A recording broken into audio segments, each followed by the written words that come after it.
한반도 정세 전망하기 위해서 두 전문가 초대했습니다. 김열수 한국군사문제연구원 안보전략실장, 신범철 국립외교원 교수 나와 있습니다. 안녕하십니까?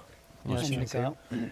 자, 두 분은 어제 특사단의 방북 결과 설명 들으시면서 어떻게 평가하셨는지, 어느 부분을 제일 주목하셨는지부터 듣겠습니다. 먼저 김 실장님. 제가 볼 때는요, 이 대북 특사단이 올라가긴 했어도 정말 이게 가시적인 성과를 좀 가지고 내려올까라는 그런 의심은 있었거든요. 네.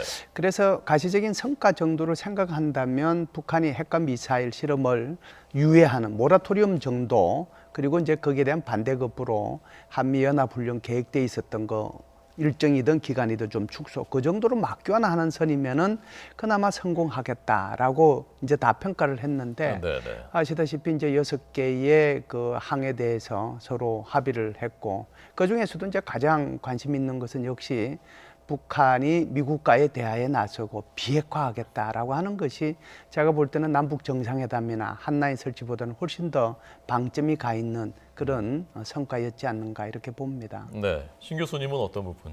예, 말씀하신 대로 그 6개의 합의안 중에 3개는 남북 관계와 관련된 것이고 3개는 북핵 문제와 관련된 것이었습니다. 남북 관계와 관련된 것은 저희가 생각했던 것보다 훨씬 빨리 진행됐고, 정상회담을 4월 말에 갖는다. 그리고 한라인이라는 건 어떻게 보면 군사적 신뢰 구축에 있어서 매우 중요한 부분인데 한라인까지 이렇게 합의가 된 걸 보고 좀 놀랐습니다. 핵 문제는 이렇게 표현상으로는 상당히 진전이 있는 것 같은데, 근데 과거에 북한이 했던 이야기하고 이렇게 대조해서 보면은 아직은 조금 함정이 있을 수가 있으니까 우리가 주의 깊게 이렇게 잘 접근해야 된다, 그렇게 생각합니다. 네. 자, 우선 어쨌건 우리가 예상했었던 것보다 수위가 높은 그 결과물이 나왔다는 것 두 분 다 동의하시고요. 북한 매체 표현으로는 통큰 결단을 했다라고 하는데, 이 통큰 결단의 배경이 무엇인가, 어떤 뜻에서 이런 것이 나온 것인가에 대해서 어떻게 분석하십니까? 제가 볼 때는요, 한국 정부죠. 한국 정부가 미국과 북한 간의 비핵화를 위한 대화, 이걸 하기 위해서 어떻게 보면 주선 노력을 몇 번에 걸쳐서 했거든요. 네. 첫 번째 주선한 노력이 바로 평창 올림픽 개회식 때 미국 대표단과 북한 대표단이 왔지 않습니까? 여기에 대해서 주선 노력을 해서 만나게 해주려고, 그리고 이제 미국 대화가 어떤 형태로든지 간에 한번 오고 가게 하려고 했는데 실패했어요. 두 번째는 폐회식 때도 역시 양쪽에서 왔는데 이것도 좀 안 됐거든요.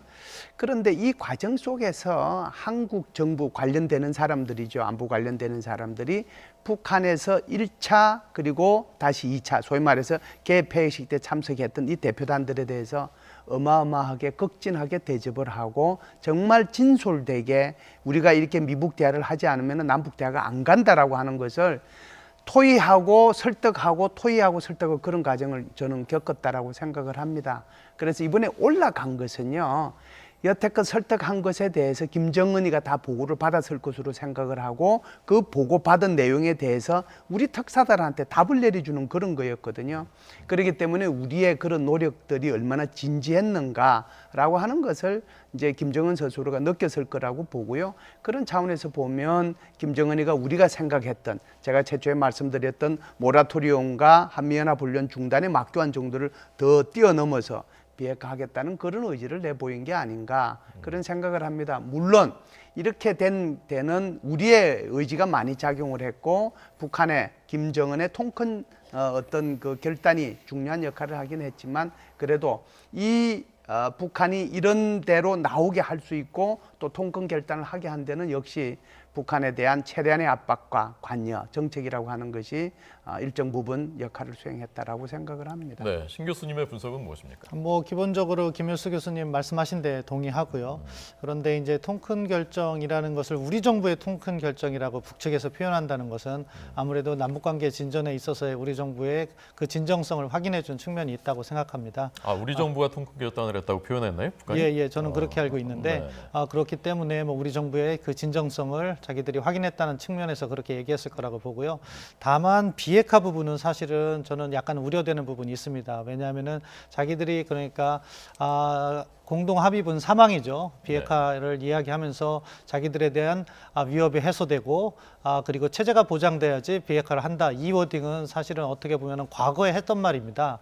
그렇기 때문에 자신들이 조선반도의 비핵화를 이야기할 때 네. 그것은 위협이 해소된다는 것은 주한미군 철수를 이야기하는 것이고 체제 보장이라는 것은 북미 수교를 이야기하는 겁니다. 그렇기 때문에 우리가 비핵화할 때는 이야기를 할 때는 그런 것들이 해소가 되면 뭐 우리가 비핵화가 되면은 그러한 것들을 우리가 보장해 줄 수 있는 문제인데 북한이 순서를 바꿀 수도 있다 하는 그런 우려가 있기 때문에 우리가 실제적으로 이제 구체적인 비핵화 단계를 논의할 땐 과연 북한의 진위가 무엇인지 확인을 하면서 접근을 해야 된다고 생각합니다. 네. 체제 보장 북미 수교 뭐 그것은 그렇다 치고 위협 해소가 주한미군 철수를 의미하는 것이다. 여기 동의하십니까? 예, 저도 뭐 우리 진범철 교수님께서 말씀하신 것에 대해서 일정 부분 동의하는데요. 북한이 비핵화하겠다라고 하는 앞에 조건절이 붙어 있습니다. 그 네네. 조건절이 두 가지인데요. 하나는 북한에 대한 군사적 위협이 없어야 된다라는 거고 두 번째는 체제 안전이 보장이 돼야 된다라는 거잖아요. 이 두 개가 없어야 비핵화해야 되겠다는 거거든요. 사실상 6개 합의문 중에서 가장 우리가 앞으로도 신경을 갖고 예의주시해서 봐야 될 부분이 바로 이 부분인데요. 네. 그래서 그런 차원에서 보면 사실상 북한에 대한 군사적 위협이 없어야 된다라고 하는 것은 한미 군사훈련이 없어야 된다는 거고 전략자산이 전개가 안 돼야 된다는 그런 뜻이 사실상 이 속에 포함이 되어 있는 거고요. 체제 안전이 보장이 된다는 것은 북한을 인정해 줘야 된다는 거고 김정은 정권을 인정해 줘야 된다는 거잖아요. 네네. 보통 국가와 정상 국가로 인정해 준다는 것은 북미 간의 수교가 전제돼야 되는 거고요. 네네. 이 두 가지가 다 합해지면 저 끝에는 주한미군 철수까지도 생각할 수 있는 거거든요. 그래서 우리가 이 부분을 굉장히 주의 깊게 유심히 살펴보고 가야 될 필요는 있다 이렇게 봅니다. 네. 그 합의문 가운데 북한 쪽이 그 진지한 대화 상대로 우리를 인정해 달라라는 부분 전 좀 눈여겨봤거든요. 진지한 대화 상대로 인정해 달라 이게 어떤 의미가 깔려 있는 겁니까? 정확하게 합의문이 아니고요. 김정은의 이야기를 정유영 실장이 하신 거로 그렇죠. 저는 이해하고 예, 있는데 예. 그 부분은 이제 말씀하신 것처럼 자기를 대화 파트너로 인정해라. 그러니까 자기를 갖다가 너무 이렇게 어떻게 보면은 로그 레짐이라고 해서 불량 국가로 취급한다든가 김정은 그 자기들의 최고 용도자를 놀린다거나 이런 것이 아니라 뭐 정말로 국제 협상에서의 대화 파트너로 인정해서 진지한 논의를 하자 그런 취지로 이야기한 것으로 생각합니다. 네. 그 비핵화라는 표현 쓰면서 한반도 비핵화라고 계속 그 명시를 붙이게 했고요. 그다음에 선대 유훈이다 이게 비핵화가라고 했는데 그 부분을 좀 더 좀 해설해 주십시오. 일단 선대 유운이라는 것은 이미 한반도 비핵화, 남북 비핵화 공동 성명이 있었기 때문에 1991년에 네. 그때부터 과거 김일성 주석은 비핵화를 하겠다는 의지를 이야기했다고 합니다. 그런 것들이 이제 남북 정상회담이라든가 육자회담이라든가 그런 계기에 북한이 우리도 비핵화할 의지가 있다. 그것은 선대 유운이다. 그런 것이 계속 반복돼서 강조하는 거고요. 네, 네. 근데 이제 그 내용, 조선반도의 비핵화라는 내용을 들여다보면은 사실 과거 북한이 했던 내용은 뭐냐면은 앞서 김일수 교수님께서 잘 설명해 주셨는데 자기들에 대한 위협의 해소라든가 자기들의 체제 보장이라든 게 이루어져야지 비핵화를 한다. 그러니까 우리가 생각했던 비핵화하고는 협상의 순서가 약간 다른 거죠. 우리는 북한의 비핵화 조치가 이루어져야지 이렇게 체제 보장이라든가 평화협정이라든가 모든 주한미군 문제라든가 이런 것을 논의할 수가 있는데 그 부분에 있어서 서로가 인식하는 차이가 있을 수 있다. 그러니까 이거는 뭐 대화를 통해서 풀어야 되는데 아무튼 북한의 의도가 무엇인지 조금 더 확인을 해가면서 예. 결국 풀어나가야 될 과제는 우리 정부가 안고 있다. 예. 이 점을 또 한미 간의 철저한 공조를 통해서 잘 해결해 나가야 된다. 그렇게 생각합니다. 네. 한반도 비핵화라는 워딩을 사실 그 중국 정부도 썼었는데요. 이게 주한미군 과거에 이제 전술 핵무기 지금 철수했습니다만 그걸 주로 염두에 두고 있다라는 분석도 나오던데요.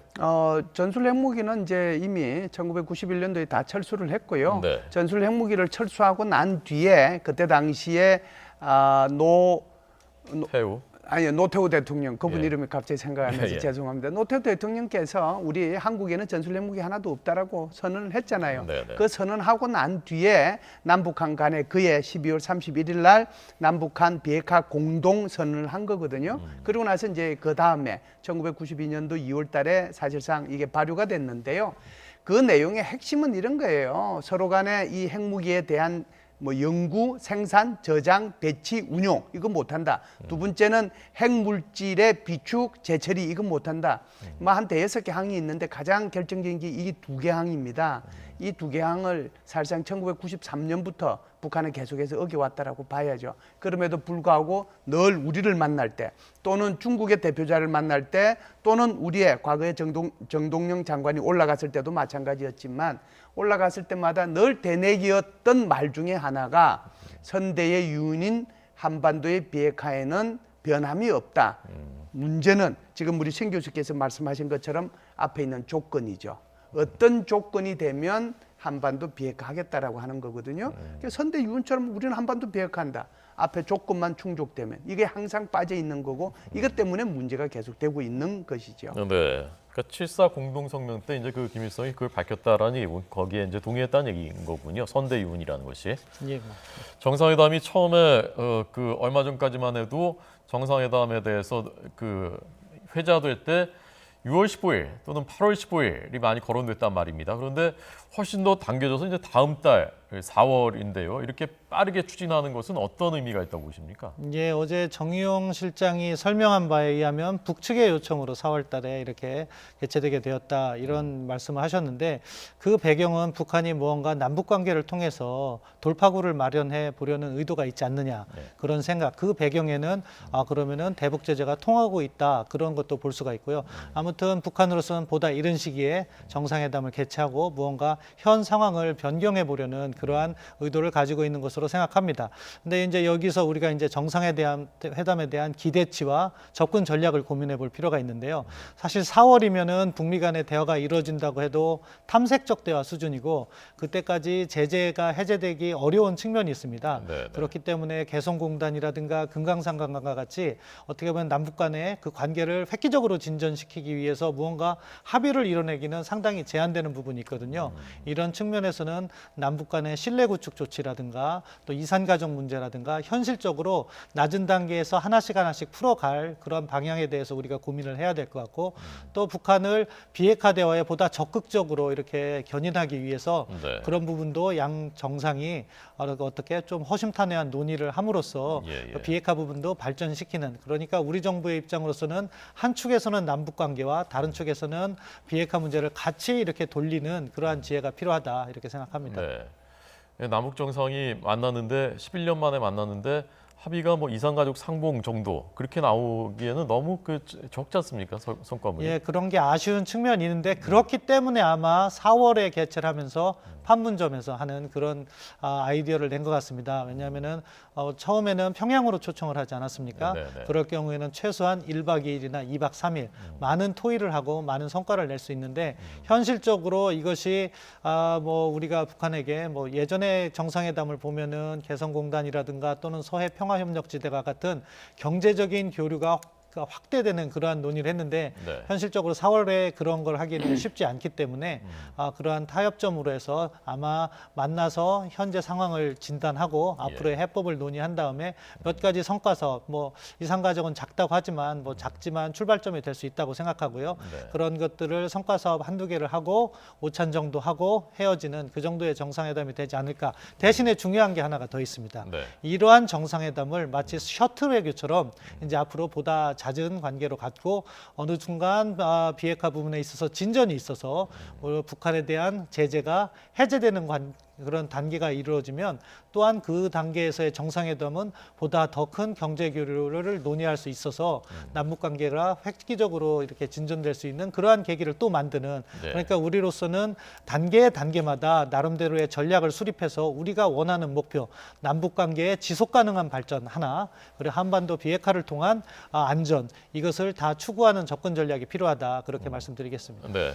자, 저 그래픽 다시 한번 좀 보여주시고요. 판문점, 그러니까 남측을 방문하는, 그렇죠. 남측을 방문하는 건 방문하는 것이 군사분계선을 처음으로 넘는 것이고, 북한 김일성 일가 최고 지도자 중에 처음으로 넘게 되는 것이고, 우리 쪽 평화의 집, 군사분계선 넘어서 금방이죠. 걸어서 올 수 있는 한 거리. 250m 정도 250m. 되죠. 네. 김 실장님은 이번 정상회담, 4월 정상회담 의미, 판문점 정상회담의 의미 어떻게 해석하셨습니까? 예, 우선 뭐 신범철 교수님 말씀에 이제 전적으로 동의하고요. 우리가 이제 2000년도에 1차 남북 정상회담이 있었고 2007년도에 남북 정상회담이 있었는데 두 개의 성격이 굉장히 달라요. 네. 2000년도에 남북 정상회담은 주로 남북 간의 평화 그리고 미래에 대한 얘기가 핵심이었고요. 그다음에 2007년도에 남북 정상회담은 주로 경제 협력과 관련된 내용이 핵심이었어요. 예, 예. 그래서 이번에 3차 남북 정상회담이 되면은 이 두 가지가 묶어진 그리고 이 두 가지를 어느 정도 개성하는 그런 형태의 남북 정상회담의 어떤 뭐 선언이든 공동 보도문이든 그런 것들이 나올 가능성이 있다라고 하는 것을 먼저 말씀을 드리고요.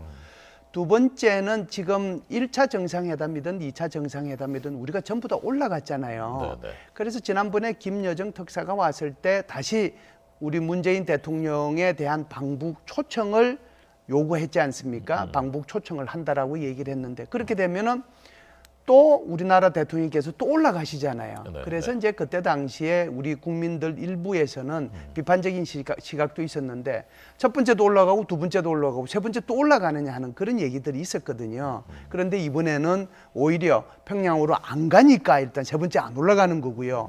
사실은 이제 김정은이 어떻게 했든지 간에 판문점을 통해 가지고 우리 자유의 집으로 오잖아요. 평화의 집, 예, 평화의 집으로 와서 지금 남북 정상회담을 하지 않습니까? 어찌됐든 그 지역은 공동 경비 구역이긴 하지만 경계선이 지금 그어져 있는 거예요. 네, 남쪽 땅인 거예요. 일단은요. 그런데 이제 의미가 있는 거고 또 하나는 어떻게 보면은 김정은 스스로가 사실은 이제 한국에 오게 되면 이거 지난번에 김영철 북한의 통일전선부장이 왔을 때 여러 가지 그 반대 시위들이 있었던 것처럼 그런 시위를 예상을 전혀 못할 수 있는 것은 아니거든요. 그렇기 때문에 오히려 안전한 지역인 판문점에서 남북 대화를 하는 것이 남북 정상회담을 하는 것이 오히려 더 낫고 사실상 편안하게 얘기할 수 있는 공간이기도 하고 그런 차원에서 의미가 있다라고 봅니다. 물론 그곳이 바로 남북의 분단을 상징하는 곳이죠. 이 남북의 분단을 상징하는 곳에서 이것을 해빙시킨다는 그런 의미도 있다라고 봐야죠. 네. 어제 그 만찬에 부인 리서주가 직접 나왔고 그 영상을 또 공개했단 말입니다. 처음에는 사진도 공개될까 안 될까 우리가 사실 불투명했었는데 영상까지 그 이례적으로 공개를 했는데 그건 어떤 뜻이라고 보셨습니까? 이번에 북한으로서도 한국의 특별사절단 특사 를 환대하겠다는 의지가 확실히 있었던 것 같고 네. 그러한 모습을 북한 내부에도 이렇게 보여주고자 했던 것 같습니다. 그렇기 때문에 뭐 리설주라든가 김여정이라든가 그리고 또 말씀하신 것처럼 그런 동영상을 갖다가 해서 자기들에게 방송을 통해서 보내주고 아무튼 의전적 차원에서는 최고의 예우를 했다고 저는 그렇게 생각합니다. 네, 김정은 위원장의 저 뭐 표정 분위기 뭐 이런 그 전반적인 분위기 이런 것들 보면서 어떤 느낌 받으셨나요, 김 실장님? 예, 우리가 이제 이렇게 김정은의 그 촬영된 모습들 그것이 이제 뭐 조선중앙 TV든 또는 그냥 저기 북한의 그 노동신문이든 그런 거 보면 대부분 이제 밝은 얼굴 그런 표정을 많이 보잖아요. 네네. 그리고 지금 저 10분짜리 영상을 공개했을 때도 이제 파한대수하고 뭐 굉장히 밝은 모습을 악수하고 그러는데요. 그럼에도 불구하고 저런 밝은 모습과 함께 어두운 모습도 항상 있다는 것을 우리는 좀 기억해야 될 필요가 있습니다. 왜 그러냐 하면은 저 김정은은 자신의 고무부 장성택을 기관총으로 고사총으로 처형을 했고요. 자기 이복형인 김정남을 VX 독가스로 살해한 사람입니다. 그렇기 때문에 항상 얼굴에 밝은 면만 있는 것이 아니고 어두운 면도 있다라고 하는 거고 성격이 항상 밝기만 한 것도 아니고 또 포독한 면도 있다는 거 하는 것을 동시에 우리 인식하고 저런 영상을 좀 봤으면 좋겠다는 생각은 합니다. 네, 저게 노동당 계속 보고요. 네, 좀 전에 차가 들어오더라고요. 그러니까 노동당 그 당사를 공개하는 건 처음이었다면서요? 예, 뭐 우리 정부 관료가 노동당 당사에 들어간 것도 처음이고 네네. 저런 뭐 이렇게 식사라든가 이런 과정에서 공개한 것도 처음이라고 알고 있습니다. 예. 그러니까 앞서 말씀드린 대로 의전적 차원이라든가 이런서 최고의 예우를 했고 다른 한편으로는 김정은 위원장이 자신도 보통 국가의 보통 리더다 하는 것을 갖다가 선전 차원에서 이렇게 보여주길 원했다고 생각합니다. 우리가 뭐 폐쇄돼 있고 은둔돼 있고 그런 뭐 로그스테이트가 아니다. 우리도 보통 나라로서 이렇게 잘 운영되고 있다는 모습을 보여주기 위한 것으로 생각하는데 김일수 교수님께서 잘 지적해 주신 것처럼 그러한 측면과 그 이면의 측면이 있다는 걸 우리가 잘 이해하고 우리가 국가 안보를 튼튼히 하면서도 창의적인 아이디어를 동원해서 북한을 변화로 이끄는 그러한 노력을 계속해서 해 나가야 된다. 예. 비록 짧은 시간 안에 이것이 만들어지진 않겠지만 긴 시간의 노력을 통해서 네, 한반도의 진정한 평화를 만드는 노력은 계속해 나가야 된다. 그렇게 말씀드리고 싶습니다. 네, 이제 만찬 끝나고 배웅하는 모습입니다. 그 뒤에 리선권의 모습도 보이고요. 밝은 얼굴로 두 손을 맞잡고 정의용 실장을 환송하고 이어서 서훈 국정원장, 부인 리소주 옆에 계속 함께 앉아 있었고요. 만찬 석상에서도 여기서도 함께 배웅을 하고 천혜성 차관, 김상균 차장, 그리고 차가 들어와서 차한테 손을 흔드는 모습까지를 북한이 공개했습니다. 마지막으로요, 짧게 한 라인이 서로 정상 간에 설치되면 예. 그러면 그거 어떻게 운용하는 겁니까? 한 그러니까 라인. 한라인이라는 것 자체가요, 사실상 미국과 소련 사이에 맨 처음에 이제 만들어진 거잖아요. 네네. 1962년도에 쿠바 미사일이 있어가지고 이것이 사실상 핵전쟁으로 연결될 수도 있었거든요. 그렇기 때문에 직통 전화를 만들자라고 한 것이 바로 한라인인데요. 네. 남북한 사이에 지금 정상 간에 이런 게 없거든요. 네네. 사실상 남북한 간에는 어마어마한 군사력이 서로 대치 중에 있지 않습니까? 그리고 조그만 것이 불씨가 돼서 이것이 바로 전쟁으로 연결될 수 있는 그런 상황이거든요. 네. 그런데 한 라인이 설치가 되면 바로바로 전화를 할 수 있으니까 그 자체가 긴장을 완화시키고 또 어떠한 문제가 생겼을 때 신속하게 전체적인 국면 자체가 에스컬레이트 돼서 전쟁으로 가는 것이 아니라 오히려 캄다운 될 수 있는 그런 굉장히 좋은 효과가 있는 것이 바로 예, 근데 한라인이라고 우리 봐야죠. 쪽에서 좀 전화 좀 김정은 위원장한테 연결 좀 해 그러면은 전화가 바로 그쪽으로 연결이 그러니까 우리가 쉽게 보면 이런 거예요. 그러니까 그 사장실에 보면 네. 사장실에 전화가 있는데 항상 비서실하고 연결돼 있지 네, 않습니까? 그러니까 전화는 우리 청와대 집무실 그리고 저쪽에 노동 당사 김정은의 집무실에 있는 거고요. 네, 네. 그 연결된 선이 바로 비서실로 연결이 돼 있는 거죠. 항상 전화하면은 바로 전화를 받을 수 있도록 되어 있는 24시간 체제라고 봐야죠. 네, 알겠습니다. 김현수 실장님, 신범철 교수님 분석 잘 들었습니다. 고맙습니다.